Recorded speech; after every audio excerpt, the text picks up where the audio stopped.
কবে আসছে? বলি পুজোর তো আর বেশি দেরি নেই গো।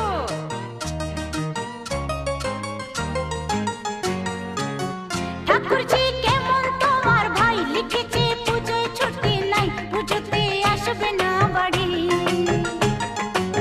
ঠাকুরজি কেমন তোমার ভাই লিখেছে পুজোয় ছুটি নাই, পুজোতে আসবে না বাড়ি।